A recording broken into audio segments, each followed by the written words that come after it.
किसी का मन को पढ़ने का रहस्य।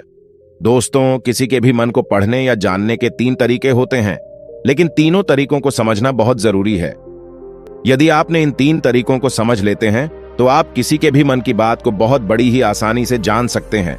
तो चलिए इसे एक बुद्ध की कहानी के माध्यम से समझते हैं कि किस तरह से आप दूसरों के मन की बात जान सकते हैं और समझ सकते हैं। बहुत समय पहले की बात है। एक छोटा सा गांव था। उस गांव में 2 भाई रहा करते थे।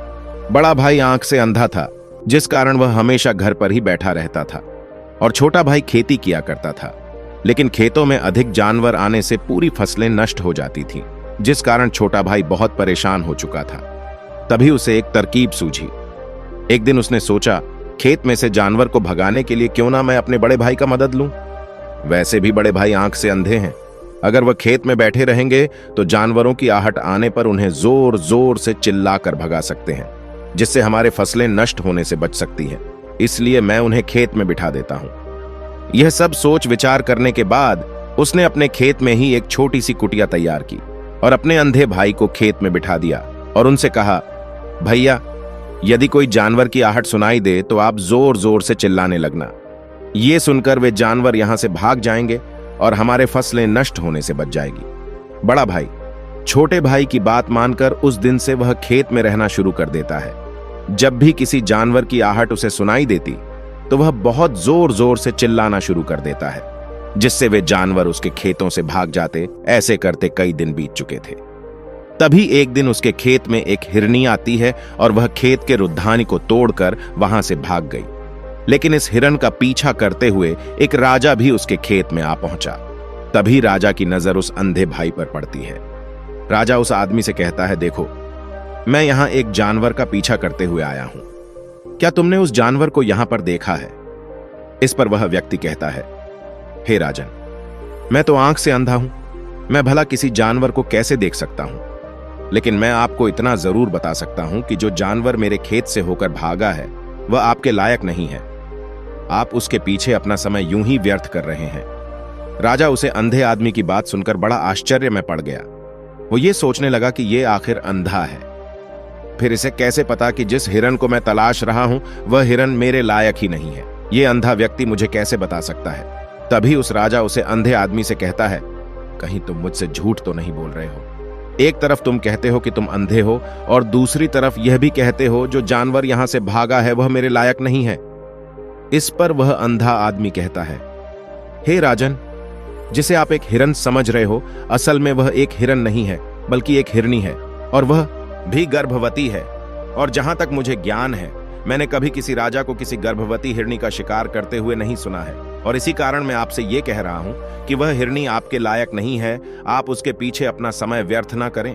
यह सुनकर राजा और भी अचरज में पड़ गया। वह यह सोचने लगा कि यह आखिर अंधा आदमी यह कैसे जान सकता है कि वह एक हिरनी है और गर्भवती है।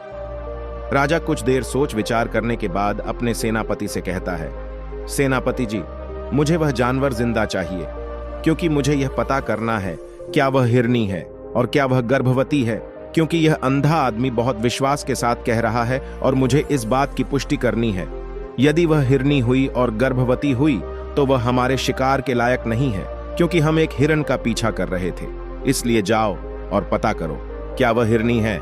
सेनापति राजा से आज्ञा लेकर आगे की ओर बढ़ चला है, और कुछ देर बाद जब वह वापस लौट कर आता है तो वह राजा को कहता है, हे राजन, इस अंधे आदमी ने जो बातें कही हैं वह बिल्कुल सही है। वह एक हिरनी ही है और वह गर्भवती भी है। यह सुनकर राजा आश्चर्यचकित रह गया। उसे समझ नहीं आ रहा था कि आखिर अंधा आदमी कैसे पता कर सकता है कि वह जानवर एक हिरनी है और वह गर्भवती भी है। भला एक अंधा आदमी यह कैसे देख सकता है? यह कैसे जान सकता है? आखिर इसे यह कैसे पता चला? ऐसे कई सारे प्रश्न राजा के मन में उमड़ रहे थे। अब राजा ने यह निश्चित कर लिया था कि मुझे इस बात की तह तक पहुंचना है कि यह आखिर अंधा आदमी कैसे जानता है कि वह जानवर एक हिरनी है। यह सोचकर राजा उसे अंधे आदमी के पास जाता है और उस अंधे आदमी से कहता है, देखो, मैं तो यह नहीं जानता कि तुम सचमुच अंधे हो या नहीं, लेकिन मैं तुमसे एक बात जानने आया हूं। क्या तुम मेरे प्रश्नों का सही सही जवाब दोगे? इस पर अंधा आदमी कहता है, हे राजन, आप जो कुछ पूछना चाहते हैं मुझसे पूछ सकते हैं। मैं आपको बिल्कुल सत्य सत्य जवाब दूंगा। इस पर राजा कहता है, देखो, एक तो तुम कहते हो कि तुम अंधे हो और दूसरी तरफ तुमने यह बता दिया कि जिस जानवर का पीछा कर रहा हूं वह एक हिरनी है, और तो और वह गर्भवती भी है। आखिर तुम्हें यह कैसे पता चला? तुम्हारे खेत में और भी तो जानवर आते होंगे, तो जानवर यहां से गुजरते भी होंगे, फिर तुमने यह कैसे अंदाजा लगाया? तभी वह अंधा आदमी राजा से कहता है, हे राजन, आप जिस हिरनी का पीछा कर रहे थे वह हिरनी मेरे खेत से आई। उसकी रफ्तार और उसकी भागने की आहट से मुझे यह एहसास हो चुका था कि वह एक हिरनी है, और मेरे खेत की जो बांध है वह बहुत छोटी है, उसकी ऊंचाई ज्यादा नहीं है। यदि कोई हिरण होता तो उसे बांध को बड़ी आसानी से छलांग लगा देता, लेकिन वह एक हिरनी थी, इस कारण वह बांध को तोड़कर भागा है। और यदि वह बांध को छलांग लगाकर पार करने का प्रयास करती तो उसके बच्चे को खतरा होता, और इसी बात से यह पता लगा लिया कि वह गर्भवती है। इस कारण वह ज्यादा ऊंचाई छलांग न लगाकर मेरे खेत का बांध को तोड़ते हुए भाग गई। इस पर राजा के मन में एक और प्रश्न उठता है। राजा ने कहा, किंतु तुम्हें कैसे पता चला कि वह एक हिरनी ही है? और भी तो कोई जानवर यहां पर आ सकता है। इस पर वह अंधा आदमी कहता है, हे राजन, मैं पूरा दिन सुबह से शाम तक यहीं पर बैठा रहता हूं, और मेरे सुनने की शक्ति बहुत तेज है। मैं यह भांप जाता हूं कि कौन सा जानवर मेरे खेत में आया है, और उसी के आधार पर मैं जोर जोर से चिल्लाता हूं ताकि वह मेरे खेत से भाग जाएं और मेरे खेत की फसलों को नष्ट न कर पाएं। राजा उस अंधे आदमी का जवाब सुनकर पूरी तरह से संतुष्ट हो चुका था। वह मन ही मन यह सोच रहा था कि भले ही आदमी अंधा हो, लेकिन यह तो बड़ा ज्ञानी मालूम पड़ता है। इस आदमी से कुछ ना कुछ काम निकलवाना चाहिए। यह विचार लिए हुए राजा अपने महल की ओर लौट जाता है। राजमहल पहुंचते ही अपने सेनापति से कहता है, उस अंधे आदमी को महल पर बुलाया जाए। राजा की बात सुनकर सेनापति 2 सैनिकों को भेजकर उस अंधे व्यक्ति को महल में बुलवाया जाता है। अंधा आदमी महल में पहुंचते ही राजा ने उस अंधे आदमी से कहता है, आप तो बड़े ज्ञानी व्यक्ति हैं, आपको किसी भी बात का पता बड़ी आसानी से चल जाता है। आज मैंने आपको यहां पर इसलिए बुलवाया है क्योंकि मैं आपसे जानना चाहता हूं कि मेरी पत्नी पतिव्रता है या नहीं। उसे पर वह अंधा आदमी कहता है, हे राजन, यह कैसा प्रश्न हुआ? इस पर राजा कहता है, मैं आपसे बिल्कुल उचित प्रश्न किया है, मुझे इस प्रश्न का उत्तर दीजिए। इस पर अंधा व्यक्ति कहता है, हे राजन, ये सारी बातें जाने दीजिए। आपकी शादी को इतने साल बीत चुके हैं, और अब आप यह बात क्यों जानना चाहते हैं? आपके मन में ऐसा प्रश्न क्यों उठ रहे हैं? इस पर राजा जिद करते हुए कहता है, देखिए, आपको मुझे इस प्रश्न का उत्तर तो देना ही होगा। यदि आपने मुझे मेरे प्रश्न का उत्तर नहीं देंगे तो मैं आपको मृत्युदंड दे दूंगा।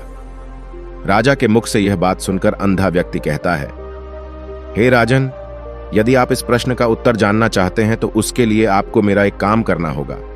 राजा कहता है, बोलो, मुझे क्या काम करना होगा? इस पर अंधा आदमी कहता है, इसके लिए आपको अपनी पत्नी को मेरे साथ अकेले कमरे में छोड़ना होगा। उस अंधे व्यक्ति की यह बात सुनकर राजा पहले तो क्रोधित हो जाता है, लेकिन फिर कुछ सोच विचार करने के बाद उस व्यक्ति की बात मान लेता है और अपने सेनापति को आदेश देता है, सेनापति जी, इस व्यक्ति को और मेरी पत्नी को एक कमरे में कुछ देर के लिए अकेला छोड़ दें। सेनापति बिल्कुल वैसा ही करता है। अब राजा की पत्नी और अंधा आदमी एक कमरे में बंद हो चुके होते हैं। तभी वह अंधा व्यक्ति राजा की पत्नी से कहता है, मुझे आपको छूना है। इस बात पर रानी अत्यधिक क्रोधित हो जाती है और उस अंधे व्यक्ति को वे पकड़ पकड़ कर पीटने लगती है। कभी हाथों से तो कभी लातों से तो कभी पटक पटक कर इस तरह से उन्होंने उस अंधे आदमी की खूब पिटाई कि इसके बाद किसी तरह अंधा आदमी अपनी जान बचाकर वहां से भाग निकलता है और वह राजा के पास पहुंचता है और वह राजा से कहता है, हे राजन, आपकी पत्नी पतिव्रता नहीं है। यह बात सुनकर अत्यधिक क्रोधित हो उठता है और राजा अपनी तलवार निकालकर सीधा अपनी पत्नी की ओर जाता है और क्रोधित होकर वह अपनी रानी से कहता, हे रानी जी, आज मैं जो भी सवाल आपसे करने वाला हूं उसका मुझे सच सच जवाब दीजिएगा, और यदि आपने एक शब्द भी झूठ कहा तो मैं आपका अभी के अभी सर धड़ से अलग कर दूंगा। तभी वह राजा कहता है, मुझे बताइए, क्या आप पतिव्रता हैं या नहीं? इस पर रानी कहती है, हे राजन, आप भले ही मुझे जान से मरवा दीजिए, लेकिन मैं पतिव्रता नहीं हूं। राजा यह बात सुनकर बहुत खुश हुआ, क्योंकि उसे अंधे आदमी ने जो भी कहा था वह बिल्कुल सच था। यह बात सुनकर उस अंधे आदमी से कहता है, तुम्हें कैसे पता चला कि मेरी पत्नी पतिव्रता नहीं है? इस पर वह अंधा आदमी कहता है, हे राजन, बड़ी सीधी सी बात है। मैंने तो आपकी पत्नी से बस इतना ही कहा था कि मुझे आपको छूना है, और इस बात पर इतना क्रोधित हो उठी कि उन्होंने गुस्से में आकर मुझे लात घूंसों से पीटना शुरू कर दिया। और भला कोई औरत किसी गैर मर्द को कैसे छू सकती है? लेकिन उन्होंने ना आव देखा ना ताव देखा, बस लात घूंसे मुझ पर बरसाना शुरू कर दिए। वह भी तो एक छूना ही हुआ, और एक पतिव्रता कभी भी पराये मर्द को नहीं छूती। जब मैं उनसे छूने के लिए कहा था तो रानी उस वक्त मना कर सकती थी, लेकिन उन्होंने मुझे पीटना शुरू कर दिया। देखते ही देखते उन्होंने मेरे पूरे शरीर को छू लिया। अब आप ही बताएं, ऐसी स्त्री भला पवित्र कैसे हो सकती है? इस पर राजा कहता है, तुम तो बड़े ज्ञानी मालूम पड़ते हो। अच्छा ठीक है, चलो तुम मेरे एक प्रश्न का जवाब दो। यदि तुमने मुझे इस प्रश्न का सही सही जवाब दे दिया तो मैं तुम्हें यहां से जाने दूंगा। आगे राजा उस अंधे आदमी से कहता है, तुम मुझे यह बताओ, क्या मैं अपने पिताजी का ही बेटा हूं या फिर किसी और का? इस पर वह अंधा आदमी कहता है, हे राजन, इस बात से आपका क्या लेना देना? आप किसी की भी औलाद हो, आखिर आप है तो इस राज्य के राजा, इसलिए इस प्रश्न को जाने दीजिए। लेकिन राजा कहता है, नहीं नहीं, मुझे इस प्रश्न का सही सही जवाब चाहिए, अन्यथा यह प्रश्न मुझे हमेशा परेशान करता रहेगा। इसलिए मैं इसका सही सही जवाब जानना चाहता हूं। यदि तुम इसका सही सही जवाब दे देते हो तो तुम यहां से जा सकते हो, मैं तुम्हें नहीं रोकूंगा। इस पर वह अंधा आदमी कहता है, हे राजन, इसके लिए मुझे आपके मां के पास भी नहीं जाने की आवश्यकता नहीं है। मैं आपको अभी अभी बता सकता हूं कि आप किसके औलाद हैं, लेकिन उससे पहले मैं चाहता हूं कि आप मुझे एक वचन करें, हाँ, कि आप मुझ पर क्रोध नहीं करेंगे। राजा ने कहा, मैं तुमसे वचन करता हूं, मैं तुम पर क्रोध नहीं करूंगा। इसके बाद वह अंधा आदमी राजा से कहता है, हे राजन, आप हैं तो अपने ही पिता का औलाद है, लेकिन आप पर एक तुरंत तलवार निकालकर अपनी मां के पास जा पहुंचाता है और वहां पर पहुंचकर अपनी मां से कहता, हे मां, मुझे सच सच बताइए, क्या मैं अपने ही पिता का पुत्र हूं या नहीं? यदि आपने मुझे सही सही नहीं बताया तो मैं यहीं पर अपनी प्राण त्याग दूंगा। मुझे बताओ, क्या सच है? उस राजा की मां कहती है कि बेटा, तू तो है अपने पिता का ही औलाद, लेकिन तुम्हारे ऊपर एक कंजूस सेठ की छाया पड़ी हुई है। जब मैं एक बार नहाने के बाद अपना मुंह आईने में देख रही थी, तभी उसे कांच के पीछे मुझे एक कंजूस सेठ नजर आता है और उसी की छाया तुम पर पड़ चुकी है। यह सुन राजा बहुत खुश हो जाता है और वह तुरंत दौड़ा दौड़ा वापस उस अंधे आदमी के पास पहुंचता है और उस अंधे आदमी से कहता है, तुम्हें यह कैसे पता चला कि मुझ पर एक कंजूस सेठ की छाया पड़ी हुई है? इस पर वह अंधा आदमी कहता है, हे राजन, बड़ा सिंपल है। आपने मुझसे कई प्रश्न कर चुके हैं जिसका जवाब मैं आपको सही सही दिया है। यदि आपके जगह कोई और राजा होता तो मुझे इसके बदले में ढेर सारा इनाम मिल चुका होता, लेकिन अब तक आपने एक फूटी कौड़ी तक नहीं दी है। इस बात से ही मैं अंदाजा लगा लिया था कि आप बहुत कंजूस हो। यह बात सुनकर राजा जोर जोर से हंसने लगता है और कहता है कि आप जो भी मांगेंगे मैं वह आपको अवश्य दे दूंगा, लेकिन मुझे यह बताओ कि तुम्हें कैसे पता चल जाता है कि कौन सी बात सही है और कौन सी बात गलत? तुम किसी भी बात का इतना सटीक और सही जवाब कैसे दे पाते हो? इस पर वह अंधा आदमी कहता है, हे राजन, मैं तो वैसे ही अंधा हूं। यदि मेरी आंखें होती तो मैं किसी की भी मन की बातें बड़ी सरलता से जान लेता, पर मन की एक भाषा होती है और यह भाषा मनुष्य के शरीर के व्यवहार के रूप में देखी जा सकती है। उसकी आंखों से, उसके कामों से, काम करने के तौर तरीकों से, उसके क्रियाओं से पता किया जा सकता है कि उसके मन में क्या चल रहा है। उसके आधार पर हम किसी के भी मन की बातें जान सकते हैं। लेकिन मैं तो अंधा हूं, मैं देख नहीं सकता, इसलिए मैं क्रियाओं से ही देख लेता हूं। यदि मुझे बात जाननी हो तो पहले उस आदमी को कुछ काम देना पड़ता है, पर वह आदमी किस प्रकार काम करता है, किस तरीके से इस काम को करता है, उसके आधार पर ही मैं पता कर पाता हूं कि उसके मन में क्या चल रहा है। तभी वह राजा कहता है, तो क्या इसका अर्थ यह हुआ कि मैं भी किसी के मन की बात जान सकता हूं? इस पर वह अंधा आदमी कहता है, हे राजन, अवश्य आप भी किसी भी आदमी के मन की बात जान सकते हैं, किंतु उससे पहले आपको अपने ऊपर काम करना होगा, और वह काम है अपने मन को शांत करना, अपने मन को वर्तमान में लाना होगा, जिसके लिए मैं आज आपको 3 तरीके बताने वाला हूं, और यह तीनों तरीके बड़े ही आसान और बड़े ही सरल हैं। हे राजन, उससे पहले आपको एक काम करना होगा, अपने मन को एकाग्र करना होगा। जब हम अपने मन को एकाग्र करते हैं, अपने मन को वर्तमान में लाते हैं, तो हम दूसरे के मन की बात जान सकते हैं, क्योंकि वह आदमी अभी भी अपने मन में वर्तमान में ही सोच रहा है, और हमें भी मन को वर्तमान में लाना होगा, तभी हम उनके मन की बात जान सकते हैं। यदि हम अतीत में हुई घटनाओं के बारे में सोच रहे हैं, तो वह जो अगला आदमी वर्तमान में सोच रहा है, वर्तमान में ही अपने मन में बात कर रहा है, हम कैसे जान पाएंगे? क्योंकि हम तो अतीत की घटनाओं में डूबे हुए हैं। इसलिए किसी की मन की बात जानने के लिए सबसे पहले हमें हमारे मन को एकाग्र करना पड़ेगा, उसे वर्तमान में लाना होगा। आगे वह अंधा आदमी राजा से कहता है, हे राजन, मैं जो 3 तरीके बताने वाला हूं, इन तीनों तरीकों से बड़ी आसानी से, बड़ी सरलता से किसी के भी मन के बात जान सकते हैं। उसके बाद वह अंधा आदमी राजा से कहता है, हे राजन, सबसे पहला तरीका है, वह है आंखों को ध्यान देना। किसी आदमी से बात करते वक्त उसकी आंखों में देखना, उसकी आंखों पर ध्यान देना जो सबसे ज्यादा जरूरी है, क्योंकि आंखें बोलती नहीं पर बहुत कुछ कह जाती हैं। यदि हम किसी आदमी के आंखों के इशारों को समझना सीख जाएं, तो हम ये जान पाएंगे कि व्यक्ति के दिमाग में क्या चल रहा है, वह क्या सोच रहा है और वह आदमी क्या करने वाला है। मेरे पास आंखें नहीं हैं, लेकिन मैंने अपने गुरु से विद्या सीखी है। बहुत सालों पहले मेरे पास आंखें थीं और मैं उस वक्त लोगों के मन की बातें केवल उनकी आंखों से ही जान लेता था। इसलिए यदि आप भी दूसरों के मन की बात जानना चाहते हैं, तो आपको भी उनकी आंखों पर गौर करना चाहिए, जैसे कि उनका आंखों का आकार कैसा है, वह कब, कहां और किधर देख रहे हैं। यदि उसकी आंखें यहां वहां घूम रहे हैं जब आप उससे बात कर रहे हैं, तो वह इधर उधर नजरों को मोड़ रहा है, कभी ऊपर तो कभी नीचे, या कभी आसपास, या फिर उसकी आंखें खुश नजर आ रही हैं या फिर आंखें निराश नजर आ रही हैं, जैसे कि चोर होता है। उसकी आंखों में जब हम देखते हैं तो हमें यह पता चलता है कि अगले आदमी ने कोई गलती की है। ठीक उसी प्रकार जब हम किसी चालाक व्यक्ति की आंखों में देखते हैं तो आपको पता चलता है कि उसकी आंखों में एक भाषा होती है, एक बहुत ही सीधा और आसान तरीका होता है। यदि यह आपको पता लगाना है कि सामने वाला व्यक्ति आपसे झूठ कह रहा है या सही, तो उसको आपको उसके आंखों में ध्यान देना अति आवश्यक है।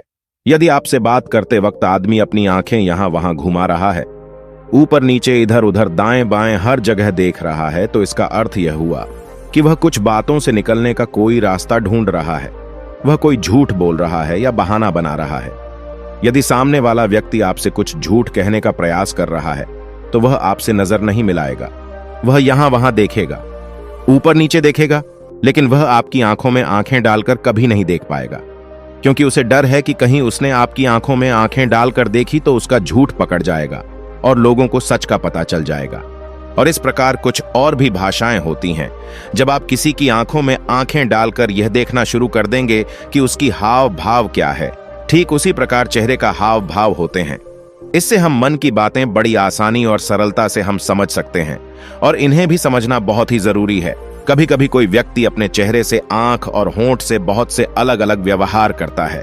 यदि आप किसी व्यक्ति के चेहरे में गौर करेंगे तो आप आसानी से समझ पाएंगे कि वह व्यक्ति निराश है, जब व्यक्ति बहुत उदास है, या फिर वह बहुत खुशी है, या फिर कोई उसे बहुत बड़ा दुख है, वह अपने अंदर क्या महसूस कर रहा है। ये सारी बातें हम उसके चेहरे के हाव भाव से पता कर सकते हैं। फिर चाहे इंसान जुबान से कुछ बोले या ना बोले, लेकिन आप उसके चेहरे से सब कुछ पता कर सकते हैं। आगे वह अंधा आदमी राजा से तीसरा तरीका बताते हुए कहता है, हे राजन, इसी प्रकार तीसरी भाषा भी है, अर्थात तीसरा तरीका भी है, और वह है हाथों के इशारे और शरीर का व्यवहार। मन की बात समझने के लिए हमें हाथ के इशारे और शरीर के व्यवहार को समझना बहुत अति आवश्यक है। कोई व्यक्ति जब बात करता है तो आपने देखा होगा कि वह अपने हाथों को हिलाते रहता है, अपने हाथों से इशारा करते रहता है, बातों के साथ साथ अपना शरीर का जो व्यवहार है अर्थात उसका भी पूरा उपयोग करता है, जिससे हमें पता चल पाता है कि वह व्यक्ति हमारी बातों को कितना ध्यान दे रहा है और उसके मन में क्या चल रहा है। शरीर के व्यवहार को देखने के लिए उसके शरीर मटकाने, हाथ मटकाने, चेहरे पर बार बार हाथ लाना, हाथों के एक दूसरे से मसलना, ऐसे बहुत से प्रतिक्रियाएं होती हैं उसे पर हमें ध्यान देना अति आवश्यक है। मन की बात को समझने के लिए हमें शरीर के व्यवहार समझना पड़ता है। यदि हम इन 3 तरीकों को सही तरीके से ध्यान देकर इन तीनों तरीकों को अच्छे से समझ लेते हैं, तो हम बहुत जल्दी किसी भी व्यक्ति के मन की बातें बड़ी सरलता और सहजता से जान सकते हैं। इसलिए यदि आपको किसी के मन की बात जाननी है तो आपको उनकी आंखों पर, उनके चेहरों पर, उनके शरीर के हाव भाव को और उनके हाथों को ध्यानपूर्वक देखना और समझना होगा, जिससे आप समझ पाएंगे कि आखिरकार उसके मन में क्या चल रहा है। और आपको अपने मन को एकाग्र करना होगा, शांत करना होगा और अपने मन को वर्तमान में लाना होगा। तभी आप उस व्यक्ति के सभी क्रियाओं पर ध्यान दे पाएंगे, उन्हें समझ पाएंगे। अन्यथा आप यदि अतीत की घटनाओं में व्यस्त हैं भविष्य की घटनाओं में व्यस्त हैं, तो आप उसे व्यक्ति के हाव भाव पर कभी ध्यान ही नहीं दे पाओगे, उन्हें समझ ही नहीं पाएंगे।